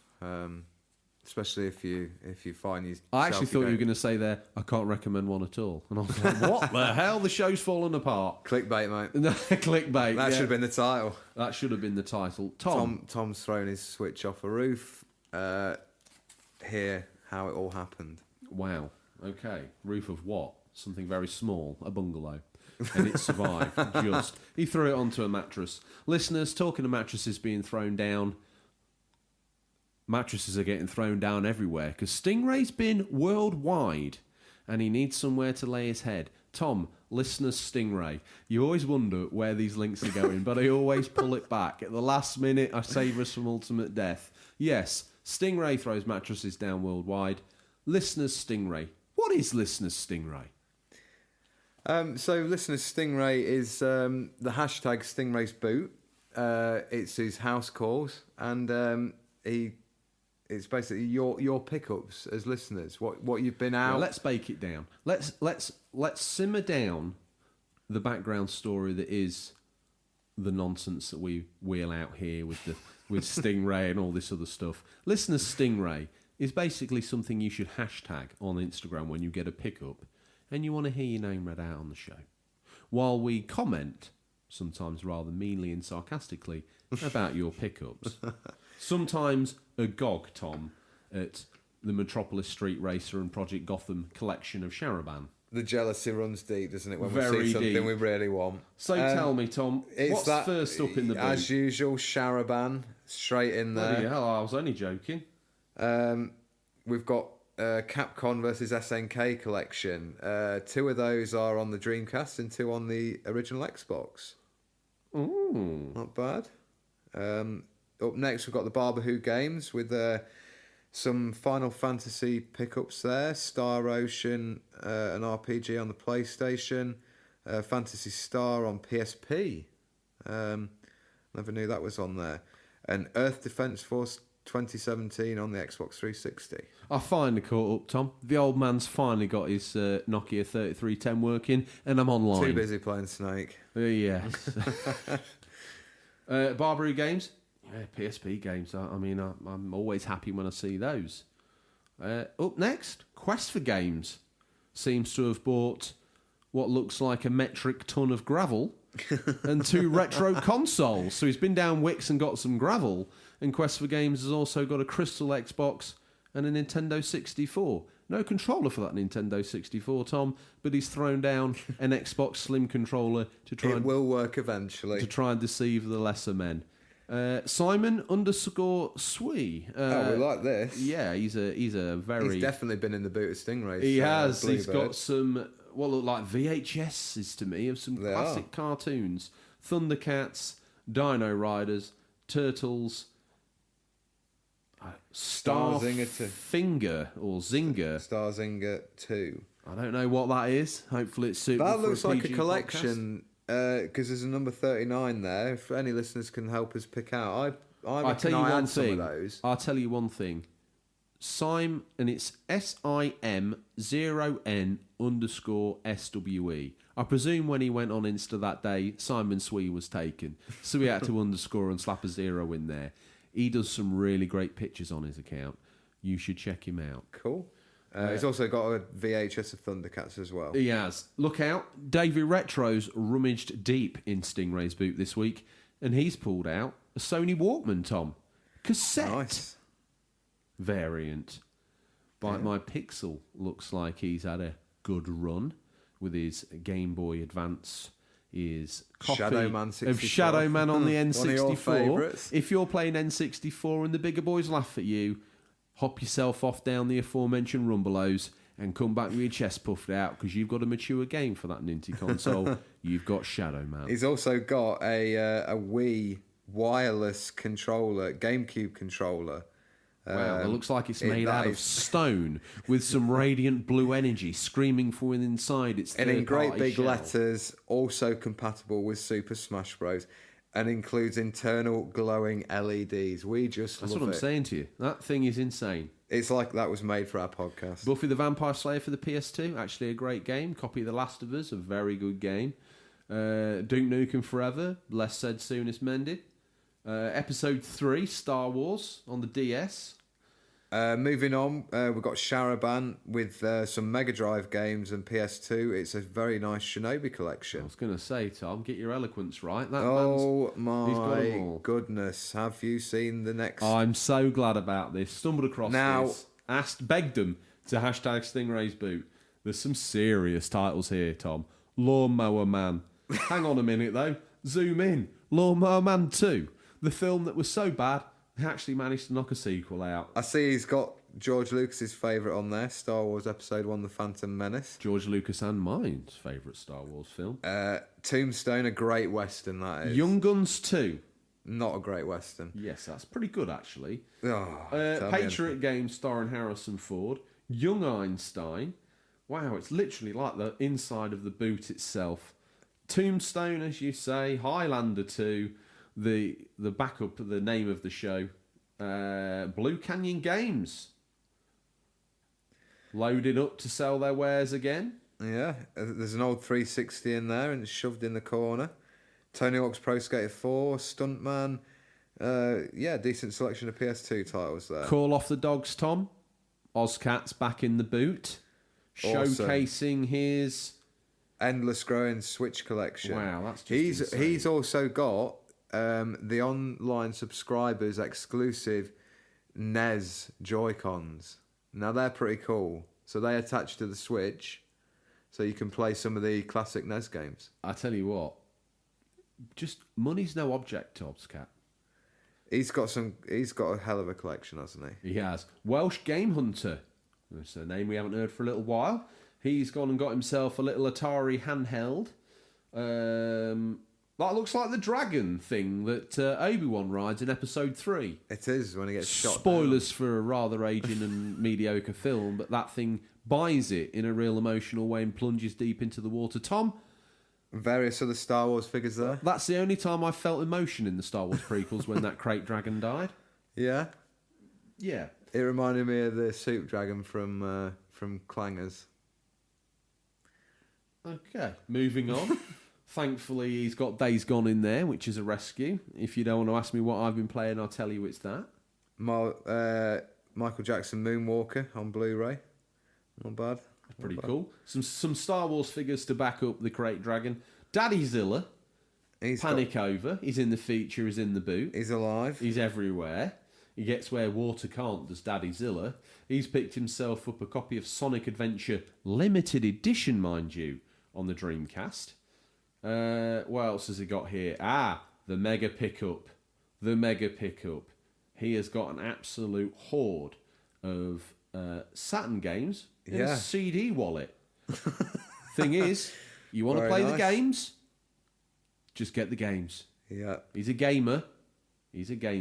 Daddy Zilla was some more stuff. He's got those previously mentioned Mega Drive cartridges. Do you know what I love about Daddy Zilla? He obviously listens to the show, and he obviously listens specifically to you. Quote, unquote, the Zillas are cooking up another batch of retro goodness. Tom, dust off your pens. It's time to sign an autograph. You've come out with a line that's stuck like glue. Oh, yeah. And what is he cooking up in that little retro pile there, Tom? There's all sorts in there, isn't there? We've got Jungle Strike and NBA on the Mega Drive, as we mentioned. Some SNES games there as well. He's got Saturn. He's got the Super Scope my goodness. games, Sega Saturn. There's that the PS3 Move gun holder as well. Yeah. Saturn instruction books coming clean up out as yin yang. Always on top of the cooker as well. Always. We love Tom, that's why I did that line about cooking up. I'm on you. It's nice to see. You know the other podcasts? Did Mummy get you the transcript of those? Yes. The ones that your stunt double performed in? Retrovisions with his Intellivision Super Pro system, a Pong clone much like the one I was foisted into the world with.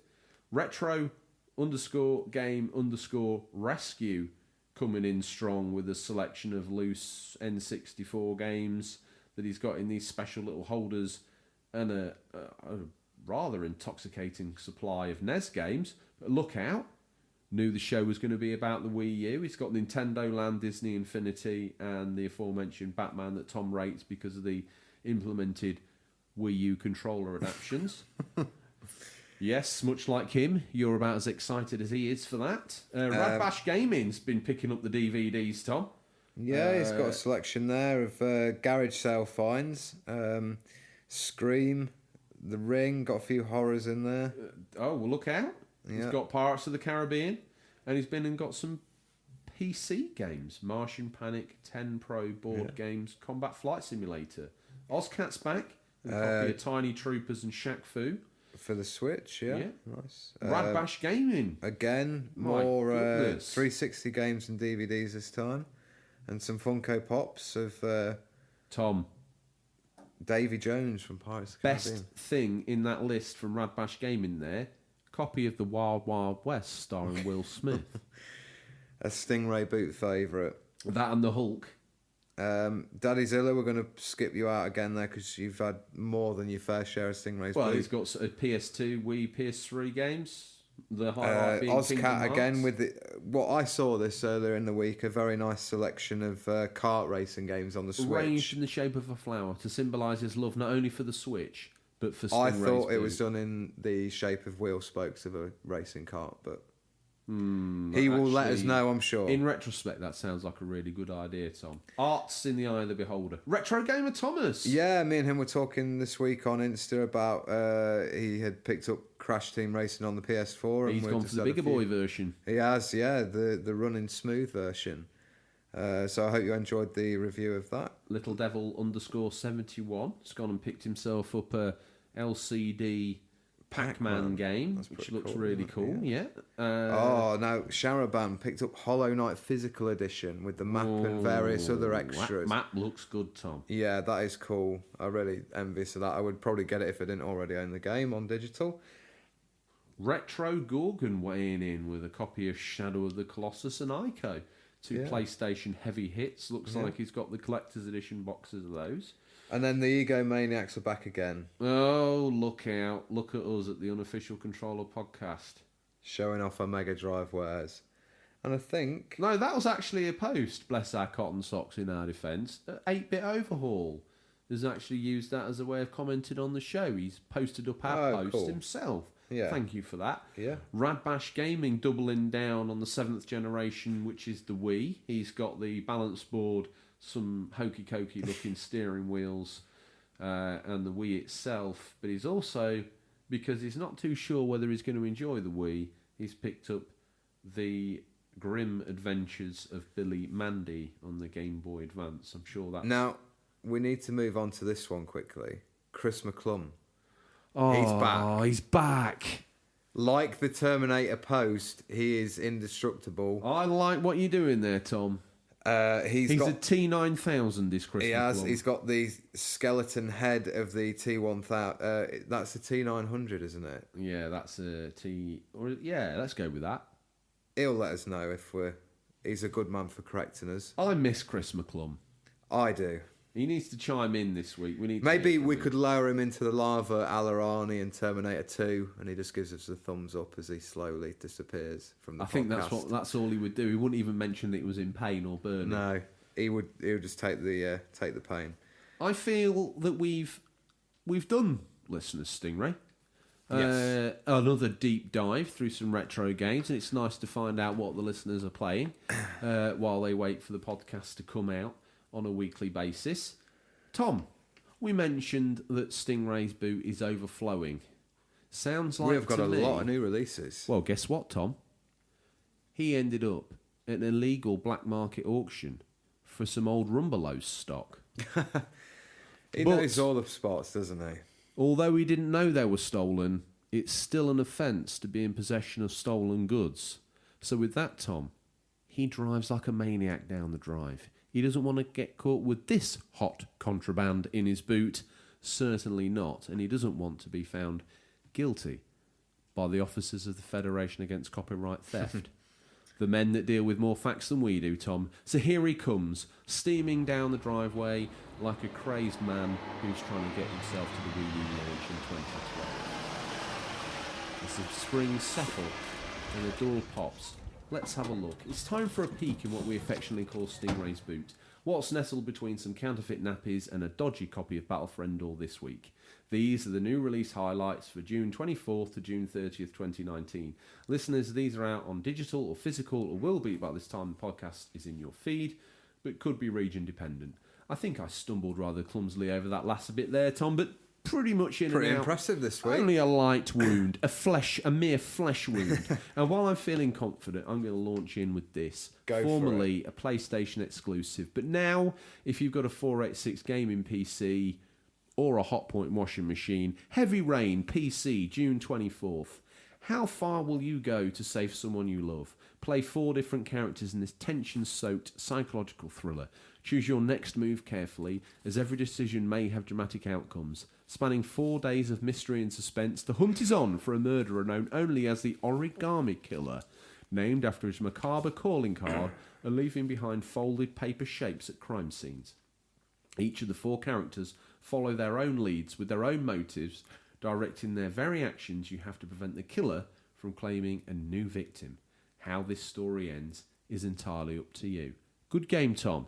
Switch PC owners would do well to pick that up and maybe hopefully get some more of that studio's titles. Yeah, that'd be cool. What have you got? I've got Senran Kagura Reflections on PC, June 24th. Sounds like a big title for you, Tom. Can you feel it? The beating of her heart. In a classroom after school, learn the ways of reflexology by syncing with heart and body. in Senran Kagura Reflections. Interact with your favourite shinobi heroine like never before. Can't say I've ever heard of that one, but if you're a fan, that's out on the 24th of June. Well, I'm going to push you out the way while avoiding direct eye-to-eye contact with the Stingray, because that's the precursor to his fatal strike. Judgment on the PS4, June 25th. Doing my best to avoid Stingray. It says, from the team that brought you the critically acclaimed Yakuza series, and that's why, listeners, Judgment is my mummy. A gritty tale of disgraced attorney Takayuki Yagami in his quest for redemption. Haunted by his past, he takes arms as a private detective, clawing his way through Kamurocho's underground crime network to investigate a string of grisly murders. A proper big boy game for a proper big boy console. Tom, what you got? Well, I'll have to make do with Devil May Cry, the original on the Switch, June 25th. The legendary stylish action classic is back. The first appearance of Dante, the ultimate devil hunter. With the blood of the legendary demon warrior flowing through his veins, Dante takes on a mission from the mysterious Trish to travel to Mallet Island and defeat Mundus, the king of the underworld. But this is no ordinary job for Dante, who is also motivated by revenge. Use your sword and dual guns to pull off flashy combos in this classic title, which introduced the stylish action genre to the world. I've played that recently on PS2. Still holds Enjoyed up. it? Yeah, still holds up. Pretty good game. One for Ozcat here, ladies and gentlemen. Monster Jam Steel Titans. It holds no bounds. It's coming to PC, PS4 and Xbox. June 25th. Real trucks, real action, Monster Jam. Monster Jam Steel Titans delivers the complete Monster Jam experience for everybody to enjoy. Tom, nearly my mummy, but I'm holding back. What you got? Next up, we've got Mutant Year Zero, Road to Eden, PC, PS4, Xbox, and Switch. So out on everything. Probably mobile as well, who knows. Out June 25th, the tactical game combining the turn-based combat of XCOM with story, exploration, stealth, and strategy. Take control of a team of mutants navigating a post-human Earth. Created by a team including former Hitman leads and the designer of Payday. So pretty good developer pedigree there. To keep the eyes on, Tom, that one. Samurai Showdown next up, PS4, Xbox, June 25th. After nearly 10 years out of the spotlight, Samurai Showdown is back with a vengeance, developed by the team behind the critically acclaimed King of Fighters 14. 13 beloved fighters return, along with 3 new, to do battle on this legendary stage, Legacy. The same tense, high-damage single-strike battles that the series is known for, Evolution. New cinematic art style and updated fight mechanics bring each battle to life in a variety of online and offline modes. Revolution. Take on the top players in the world with a revolutionary AI system that learns players' patterns and creates ghosts clones for you to take on in head-to-head battles. So that sounds pretty cool. Yeah, I played some of the original, well, re-downloaded them on the Switch, the Samurai Showdown games. They're quite good. They're good fighting beating Next games. up, Tom, hot news. Switch, as always, bags itself an exclusive from Microsoft there. What's this all about? Is that a day exclusive? Hot news, listener. Yeah. You want this exclusive? Irony Curtain. Irony Curtain. Irony Curtain. From... Do you want to take that one? Marty Oshaka? Matroyska? I think that's right, yeah.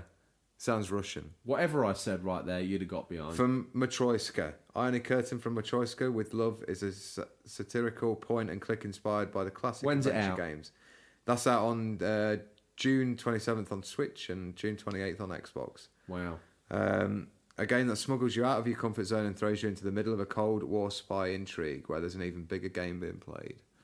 Oh, that's pretty...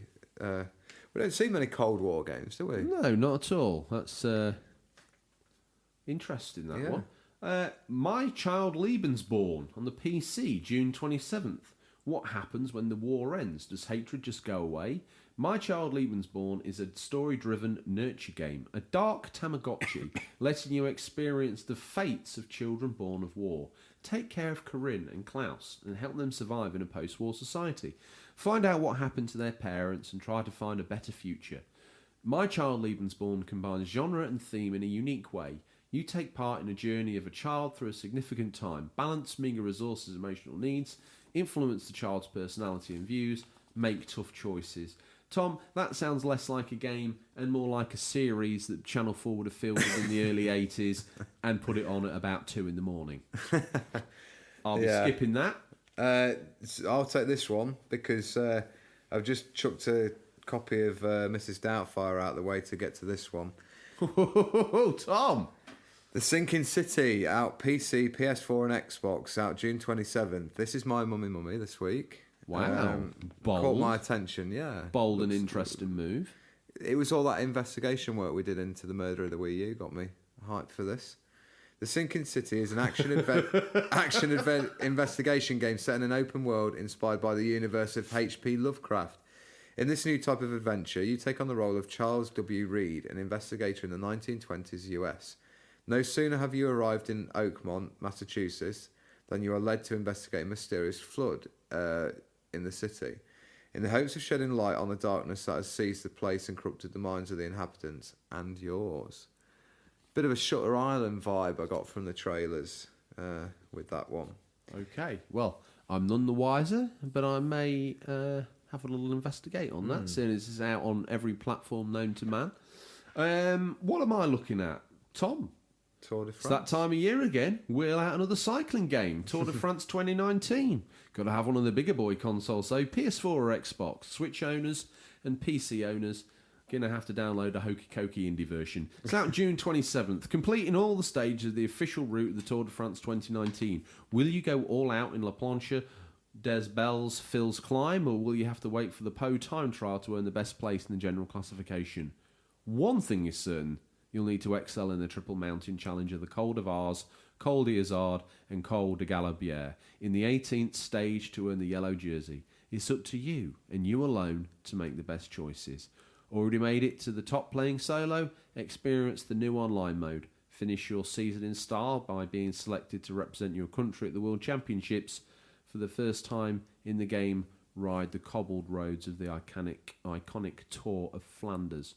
Tom, I would pay probably £5 to charity to hear you read that out. I'm glad I managed to get you to do that one. Here's a fiver. Charity of your choice.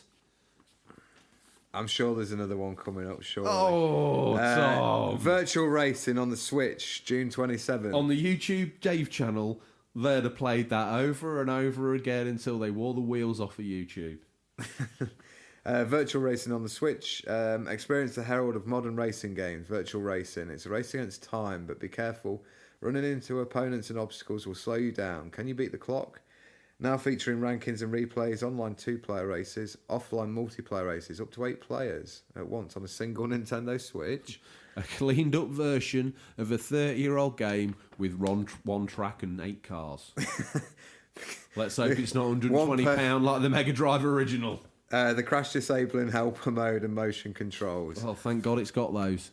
I just think sometimes I sit and think while playing the Mega Drive or 32X version of Virtual Racing, I wish this had motion controls. So, moving on from Virtual Racing on the Switch, that's your Switch option, but the bigger boys consoles get F1 2019, out on PC, PS4 and Xbox, June 28th. F1 2019, the official video game of the Formula One World Championship, will ship a full 2 months earlier into the F1 season and launch worldwide on Friday 28th of June. Having been in development for nearly 2 years, F1 2019 is the most ambitious release in the franchise history and will launch on PlayStation 4, Xbox One and Windows PC, available via Steam.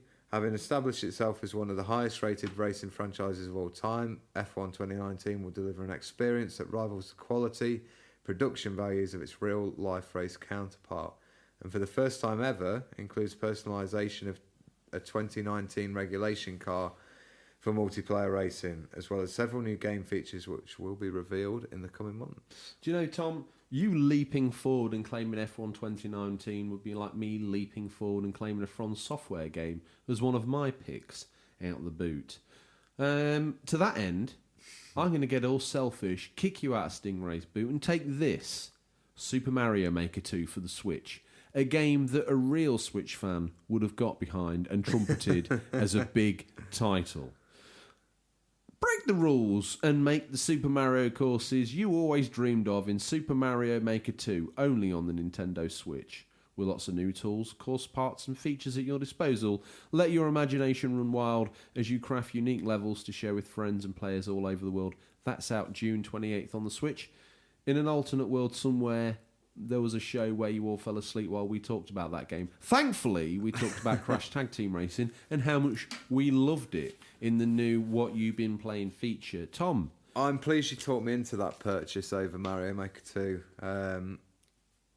I think I'm not a massive fan of the 2D Mario games. I honestly think they pale in comparison to the 3D ones. If Mumsy had let you buy that, I don't think she'd listened to the show 5,000 times this week and we'd have been down to our real listener count, 0. It's a wonderful game. I just don't think it's our bag. And I think once we've talked about it, you've done it to death. If you come at me with a Zelda Dungeon Maker or a 3D Mario Maker, I'll be right there day one. Yeah, I think that would actually be a bit more of an innovative title, a Zelda Maker. And yeah, I'd pay to see that. They're adding a small Dungeon Maker to Link's Awakening, aren't they? Yes. So maybe that's a bit of a test of the water. Well, Tom, seeing as you don't really care about me, I'm going to quickly tell you what I've been playing. Bit more Days Gone. And I've been, for some reason, strangely obsessed with NASA. So I've been watching quite a lot of videos on YouTube. After a few hours, I noticed that there's only 2 videos, and people have cut them up and repurposed them, and I'd watch the same program about 20 times. Off the back of that, I felt the need to download Apollo VR for the PSVR and experience what it was like to go to space. Save your £9.49, listeners. You're better off throwing Lego at your eyeballs, because there's times when that game's okay, there's times where it's just woeful. It gives a great sense of scale. Yeah. But that's about it. Okay. Sounds like a good idea, VR space. Yeah, I don't know. I just wasn't vibing with it. There's very little game going on. It's a bit more of a... Is it just like watching a space documentary in first-person view? Experience, yeah. And when you do get given control, because you've got to take the lunar module, turn it round, and then go forward and dock onto the lander module, which is like a real pivotal part. He's been down a wormhole, folks. I have, a YouTube wormhole. It's a real pivotal part of getting to the moon. And you take the control and you've basically... It's very simple. Pull down on the stick, does a flip, press X, line it up a little bit, job done. All the stress and panic and tension, gone. No explanation of if you don't do this right, you could all die. None of that. No consequences. No consequences. Yeah. Just restart the mission again. And because it's an experience, we're not... Maybe a permadeath mode on the VR experience? Wow, okay. Stranded in space from VR forever. In addition to that, I've been doing a bit more Days Gone, slowly trundling on. And what other games have I been playing? I think that might be it, in all honesty. Yeah, knowing me, I've been playing some random title on the PS2 for this week. It escapes me what I played. But more importantly, because it's the end of the show, Stingray's bored. He's gone. If there's anyone left listening to the show, Tom, let's end it here. What are you hoping to play? Trying to actually win a race on Crash Team Racing would be good, and along with the usual titles. So, yeah, steady week. I might get that Sunken City game. Okay. I don't know whether it's a budget release. I do like the look of that Judgment, and I've heard it's probably a good step into the Yakuza series. Yeah, I was going to say, dip your toe in. Maybe I should give that a dabble. Okay, I'm waiting. Yeah, you going to ask? I'll get back to you. What about what you've been? What are you hoping to play? He's that much of a celebrity these days, ladies and gentlemen. He's had to crawl down to the lower man down here. He's had to crawl down from his perch, come to the cheap seats. He's asked me what I'm playing. Judgment I'm going to pick up. I think I'm definitely going to pick that up straight up. I'll be getting that. Good. I'll be playing it. Is that a full... I'm too lazy to give a layer love or leave. I'm too lazy for that. Okay. So, and it's a big game, so I'm not going to be able to get it finished and then give an honest Maybe in review. a couple of weeks we might get a love or layer. Oh, definitely, yeah. I'm just not going to race through it and give you a review in a week of Judgment. It's a bit too much of a big game for that. Yeah. I think Crash was kind of like you experienced the racing and the various parts of it, and it very much so. Yeah, It's a lighter whereas game. You've got a full story to play. Although through. I do hear that a lot of it's very in the trailer. I noticed. I think he said, "Oh, new trailer out for Judgment by the Yakuza Boys," and I looked at it and thought, "Yeah, slightly different story, all the same mini games." Nothing new here. Yeah. Although the LA Noir style investigation part of it, That's you intrigued. well, we'll see how that plays We're big out. on the detective games. We're always current, aren't we? Right now, Tom, yeah, we've themed a show around detectives and murders. Yeah. We've There's had a Wii game. U news. At Wii the U start. news, and there's a game coming out. As always, listeners, your Fingers on the pulse. top number one video games news show. And quite frankly, Tom, never thought I'd hear myself saying that on this podcast. So before we get any headier, it's that time of the week again, Tom. That's all we've got time for this week, listeners. And let's rewind. That's all. I told you it would get to me in the end, didn't I? Get out before we fall over, and we've fallen over. That's all we have time for this week, listeners. As always, thank you for your time. We look forward to the pleasure of speaking to you again next week. Until then, happy gaming, and remember, there's nothing wrong with being given the unofficial controller. It's what you do with it that counts. See you, Tom. Good night.